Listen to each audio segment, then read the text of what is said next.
Disappointment is inevitable, but letting it control you, that is optional. Look, all traders face disappointment. Sometimes we leave money on the table. Sometimes we hit the stop loss. Sometimes things just don't go our way. In actual fact, disappointment is inevitable in life, full stop. No matter what we're doing. But to be successful long term in the markets as a trader, you have to be able to understand and control disappointment, and that's exactly what you're going to be able to do by the end of this episode. Let's tie this back. We've already spoke about other mindsets, other emotions, patience, greed, fear, hope, all of these things. And in actual fact, one could argue that disappointment is the precursor to these other emotions. Disappointment is what leads to revenge trading. Disappointment is what leads to FOMO and therefore being impatient. Disappointment is what then leads to fear. Why? Because you don't want to be disappointed again. I mean, look, all of these things are kind of linked in some way or another, but the more we can understand it in depth, particularly disappointment, and how it can lead to these other mindsets or emotions, the better we will be able to control our aspects of trading, the mindset, the clarity. So with that being said, this is the 9th episode of Mind Mastery. Let's dive straight in. Look, the first thing that we have got to understand is what causes disappointment. Missed trades, lost opportunities, leaving money on the table. All of these things can lead to disappointment. But you might ask, why do these things lead to disappointment? Why does a missed trade make us feel disappointed? Why does leaving profits on the table? Well, it can actually come down to an ego thing, right? Let's think about this. You put so much time and effort into trading, it almost becomes personal. You're pitted you against the markets, but it's not really, it's you against you. So then there's more of a sense of disappointment because you feel like there was a sense of control that was lacking, that you could have controlled these things, but you didn't. And that makes you more disappointed in yourself. And because of that, it bruises your ego. And when it bruises your ego, it's a self-fulfilling cycle where you get more disappointed in yourself. In actual fact, you look for reasons to get disappointed with yourself. And that is really the crux of where disappointment, I believe, comes from. And what's interesting is that nothing is personal in trading. It never should be. Why? Because it's you against you throughout the rest of your life. It has always been like that since the day you were born. There's a saying that I go by, and that is that I look up to the best version of myself. I look up to a future version of myself. So that means that the current version or the past version, yeah, of course it would have led to disappointment. You can't grow without a bit of disappointment, but it's understanding that that is a normal part of life, and in actual fact, that is a normal part of trading because these things are going to happen. So you've got two options. Like I said at the start of this episode, disappointment is inevitable, but letting it control you is optional. So when these things occur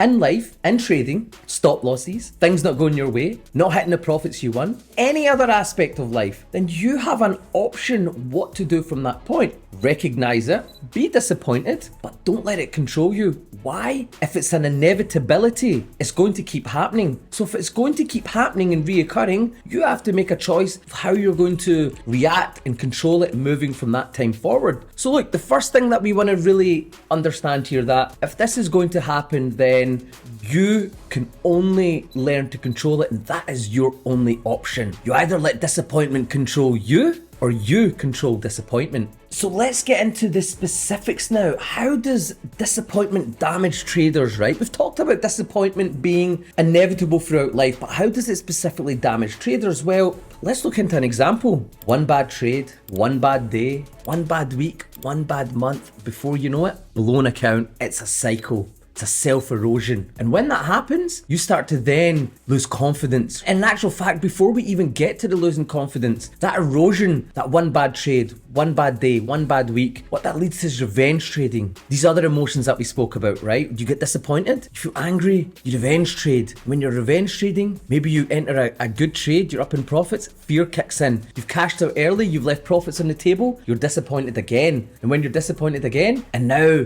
you start to feel like you're indebted in this situation, you know, an opportunity cost then. You start taking up any opportunity. You become impatient, FOMO, and you just start putting trades left, right, and center. Greed.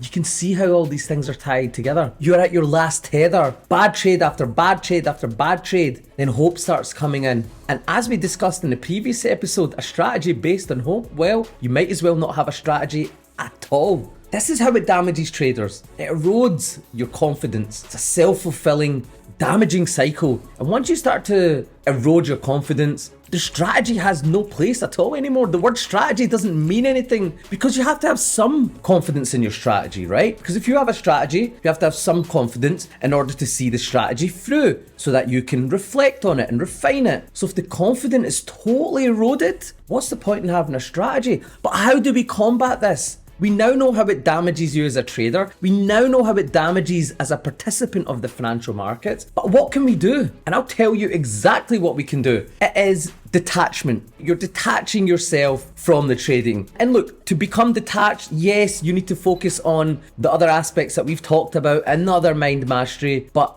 essentially, detaching yourself will stop disappointment. Because if we know disappointment is inevitable and it will happen, and it's not an ego thing, it's not something bad against you, it doesn't mean that you're at fault or you're a failure, and that you can detach yourself, then it means that disappointment suddenly it's not a thing anymore. It's suddenly not got a meaning. You detach yourself, and that means that whatever the outcome, whatever happens, it's not personal, it's not ego, you're detached, and you allow it to run the way it's supposed to run. So we know how it damages, and we know we must detach, and this is very important, and these things might seem simple, but let me tell you something. Just like when we say common sense, well, if it was so common, then we wouldn't be saying it all the time, right? But we do. Why? Because common sense isn't common at all. And this stuff sounds simple and obvious, but it's not. Because if it was, then the emotional pitfalls of being in the financial markets and trading, they wouldn't exist. And I wouldn't be making this mind mastery. But I'm making it because me and every other trader, including yourself, has went through these same pitfalls. And that is why, in order for something to be simple, first you must recognize it and understand it, as we are doing right now. But then it is your job to move on and implement practical ways to get around it, and that's exactly what we are doing right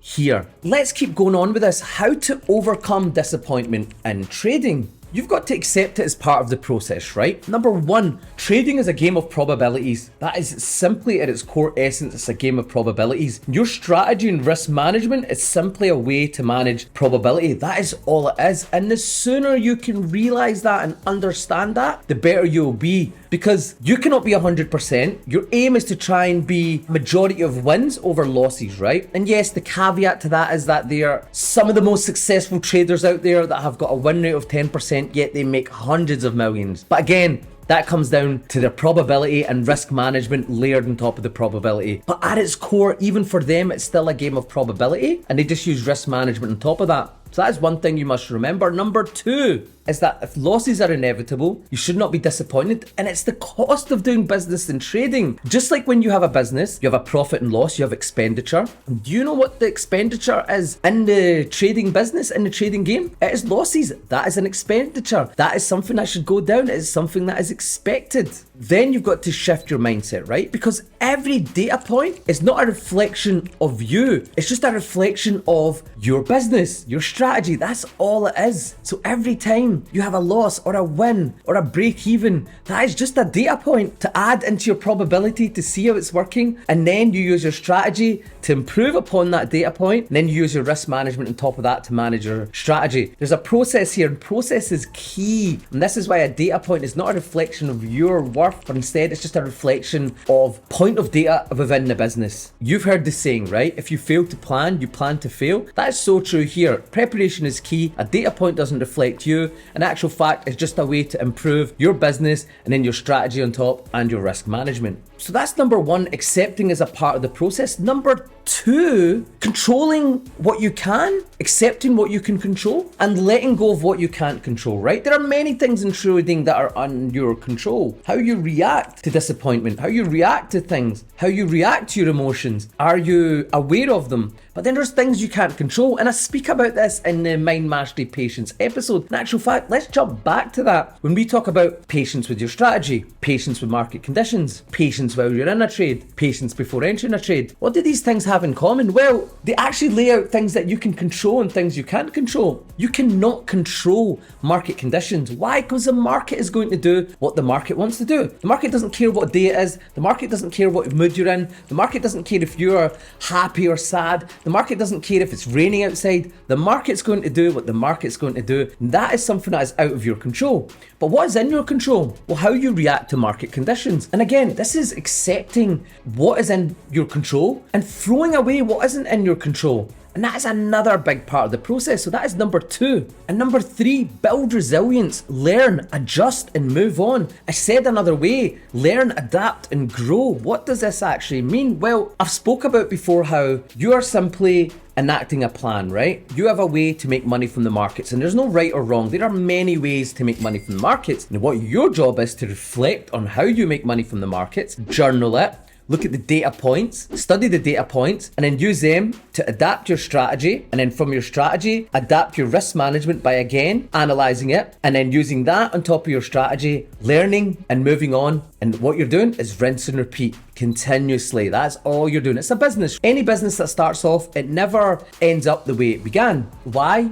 Because they do the same thing that we're doing for trading. Trading is a business. You learn, you adapt, you move, you grow, and you go again. That is it. So that is very crucial. And look, do you notice in all of these things, disappointment does not once come into the equation? Not once. That is important here. So again, it's all about just learning, adapting, growing, and moving on. That's number 3. And number 4, practice emotion neutrality. What does that mean? It's just a fancy way of saying, or a complicated way of saying, practice to not get overhyped, too happy when you have a winning trade, and not to get sad or angry when you have a losing trade. You should be neutral. Now look, I know many of you sit there and say, you may have seen me get excited after a win, and that's true. And after a loss, I don't get too disappointed, but that is because I've been through so many losses. But make no mistake, people, make no mistake. When I started trading, when I was in the financial markets, when I was doing options, in actual fact, I only started doing options 10 years into my